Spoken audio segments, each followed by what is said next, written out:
Assalamualaikum warahmatullahi wabarakatuh. Alhamdulillahirabbil alamin wassalatu wassalamu ala asyrofil anbiya'i wal mursalin sayyidina wa maulana Muhammadin wa ala alihi wa sahbihi ajma'in. Amma.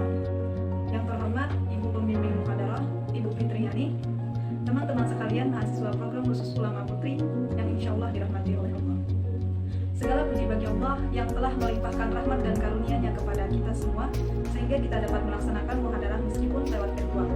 Salawat dan salam tak lupa kita haturkan kepada junjungan kita Nabi besar Muhammad SAW yang telah membawa kita dari alam kegelapan menuju alam yang terang benderang. Ikhwan, salah satu bagian dari dimensi kehidupan yang bernilai ibadah adalah pernikahan. Oleh karena itu, pernikahan menjadi sangat penting.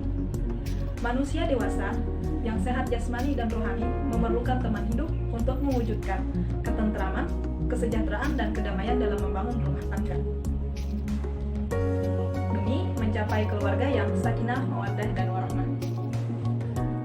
Dalam kehidupan masyarakat, bukanlah suatu persoalan yang rumit apabila pernikahan dilaksanakan oleh pasangan yang memiliki agama yang sama. Namun, menjadi persoalan yang rumit apabila pasangan tersebut memeluk agama yang berbeda. Karena pernikahan dengan berbeda agama tidak dapat terlaksanakan.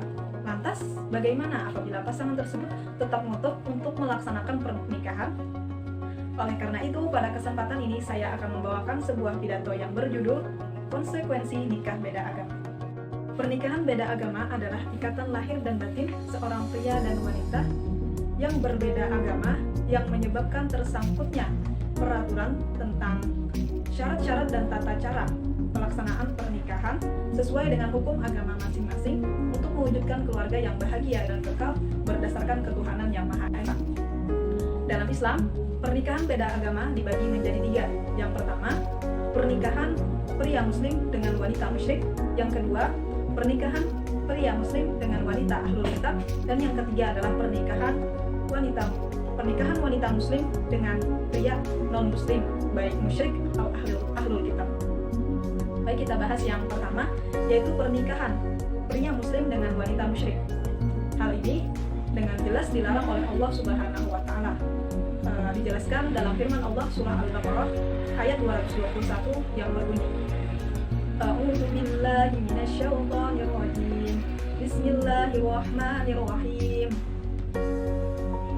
Wala tankihul musyrikati hatta yu'min wala amatun mu'minatun khairum min musyrikatin walau a'jabatkum wala tankihul musyrikina hatta yu'minu wala 'abdun mu'minun khairum min musyrikin walau a'jabakum ulaika yad'una ilan nar wallahu yad'u ilal jannati wal maghfirati bi'idnihi wa yubayyinu ayatihi lin-nasi la'allahum yatadhakkarun. Yang artinya, dan janganlah kamu menikahi wanita musyrik sebelum mereka beriman.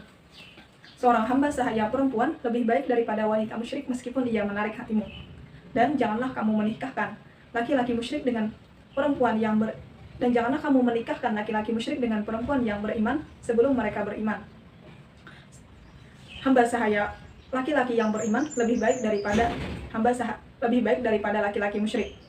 Mereka mengajakmu ke neraka, sedangkan Allah mengajakmu kepada surga dan ampunan dengan izinnya. Dan Allah menjelaskan ayat-ayatnya agar kamu dapat mengambil pelajaran. Yang kedua, pernikahan pria muslim dengan wanita ahlul kitab. Dalam literatur kitab klasik, sebagian ulama memperbolehkannya, namun ada juga sebagian ulama yang menganggapnya makruh. Yang ketiga, pernikahan wanita muslim dengan pria non-Islam, baik musyrik ataupun ahlul kitab, yang ini jelas dilarang oleh Allah Subhanahu wa taala. Karena dikhawatirkan atau ditakutkan seorang wanita muslim akan meninggalkan agamanya dan mengikuti agama pasangannya. Karena seorang pria adalah kepala rumah tangga, sehingga akan ada kemungkinan ia mengajak seorang wanita atau pasangannya untuk mengikuti agamanya.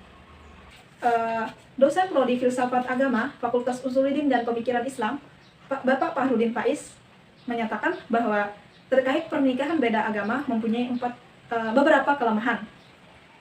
Yang pertama, yaitu perasaan tidak nyaman. Saat pernikahan beda agama tetap dilangsungkan, maka yang terjadi dalam suasana pernikahan beda agama adalah perasaan tidak nyaman. Karena setelah menikah, masing-masing dari pribadi pasangan tersebut tetap mempertahankan agamanya masing-masing.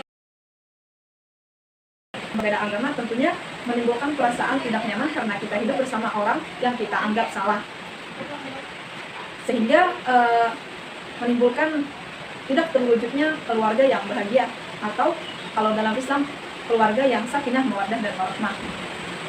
Yang kedua adalah terkait dengan anak hasil dari pernikahan beda agama. Menurut Faiz, anak dari hasil pernikahan beda agama harus membatasi diri dalam perbincangan dengan salah satu keluarga pasangan, terutama dalam perbincangan masalah agama.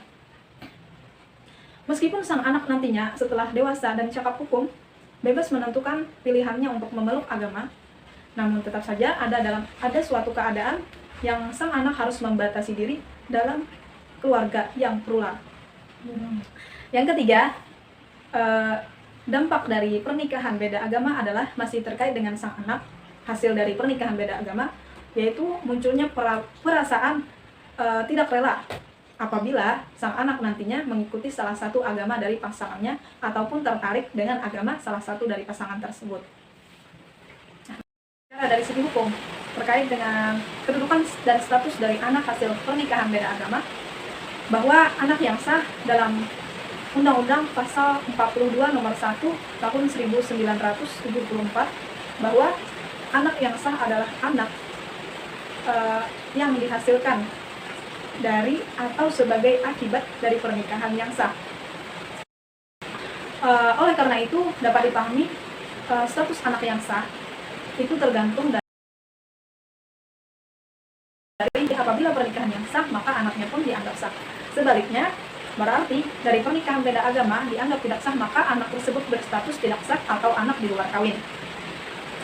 Meskipun demikian, Mahrudin Faiz mengatakan bahwasanya dari pernikahan beda agama masih ada memiliki dampak positif, yaitu menumbuhkan sikap toleransi dalam diri sang anak. Mengapa demikian?